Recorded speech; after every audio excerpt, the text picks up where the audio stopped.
క్రీస్తు నామమున ఈ ప్రాంతంలో నివసిస్తున్న మీ అందరికి కూడా శుభాభివందనములు తెలియజేసుకుంటా ఉన్నామండి.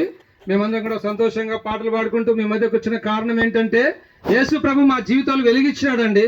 యేసు ప్రభు మా జీవితాల్లో పాపాన్ని తీసేసినాడు. యేసు ప్రభు మా జీవితాలను ఫలభరితంగా చేసినాడు. యేసు ప్రభు మమ్మల్ని, మా జీవితాలను, మా కుటుంబాలను ఆశీర్వదించినాడు.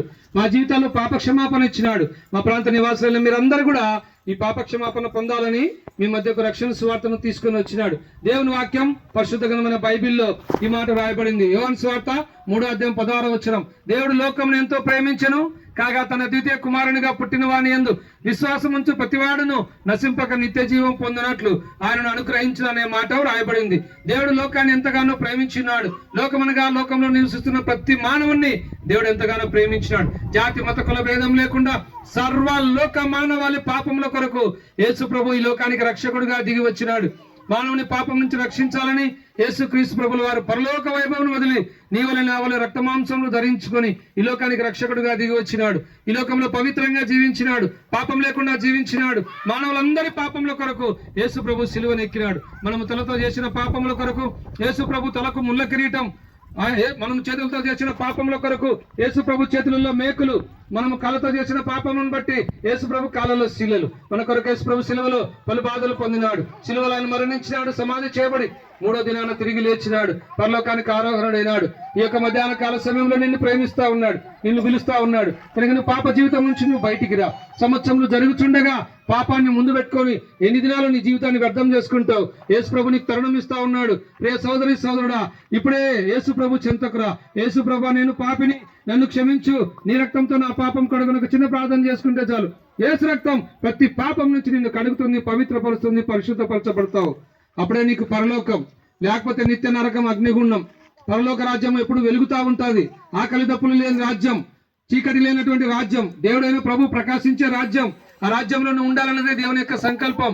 అందుకరికే నిన్ను పరలోకం చేర్చడానికి పరమాత్ముడైనటువంటి దేవుడే నరావతారిగా భూమి మీద కరుదించి ఈ కొరకు శిలువలో ప్రాణం పెట్టి తిరిగి లేచి పరలోకానికి ఆరోహణుడైనాడు. ఈ యొక్క మధ్యాహ్న కాల సమయంలో ఈ ప్రాంతంలో నివసిస్తున్న నిన్ను పిలుస్తా ఉన్నాడు. ఒకవేళ కుటుంబ సమస్యలతో బాధపడుతున్నావా, అనారోగ్యంతో బాధపడుతున్నావా, పాపం నుంచి విడిపింపబడలేక దానికి బానిసై నీ జీవితాన్ని వ్యర్థం చేసుకుంటా ఉన్నావా, త్రాగుడుకు బానిసై బయటికి రాలేకపోతా ఉన్నావా, జీవితంలో నెమ్మది కోల్పోయి శాంతి కోల్పోయి బాధపడుతున్నావా, నన్ను ఎవరు ఆదరించగలరు, నాకు ఎవరున్నారు, నాకు ఎవరు లేరని బాధపడుతూ ఉన్నావా? నీకు ఇదే శుభవార్త. యేసు ప్రభు నిన్ను ప్రేమిస్తా ఉన్నాడు. నీకు తెలుసా? యేసు ప్రభు నీ ఎడల జాలి కలిగి నీ ఎడల ప్రేమ చూపుతా ఉన్నాడు. నువ్వు ఆయన చెంతకు వచ్చినట్లయితే నిత్య రాజ్యం, నిత్య జీవం నువ్వు పొందుతావు. అలాగున్న ప్రియ సోదరి సోదరుడా, ఈ లోకంలో నీ సొంత ప్రయత్నాల ద్వారా నువ్వు స్వర్గం చేరుకోలేవు, పరలోకం చేరుకోలేవు. యేసు రక్తం ప్రతి పాపం నుంచి నిన్ను కడిగి పవిత్రపరుస్తుంది. కనుక ఈ యొక్క మధ్యాహ్న కాల సమయంలో యేసు ప్రభుని నీ సొంత రక్షకుడిని అంగీకరించి నువ్వు పాపం నుంచి విడుదల పొందాలని ప్రేమతో మేము మిమ్మల్ని బ్రతిమాలుకుంటా ఉన్నాం. ప్రభువునందు విశ్వాసం ఉంచండి, అప్పుడు మీరు మీ ఇంటి వారిని గొప్ప ఆత్మరక్షణ, పాపక్షమాపణ, పరలోక రాజ్యం మీరు పొందగలరు. మీ కొరకు మేము ప్రార్థన చేస్తాం. ఇక్కడ మీకు సమీపంలో మమ్రే ప్రార్థనా మందిరం ఉంది. అక్కడికి మీరు ఎప్పుడైనా రావచ్చు, దేవుని వాక్యం వినొచ్చు. ప్రతి ఆదివారం పరిశుద్ధ ఆరాధన ఉంటుంది, బల్ల ఉంటుంది. మీ అందరికి కూడా ప్రేమ విందు కూడా ఉంటుంది.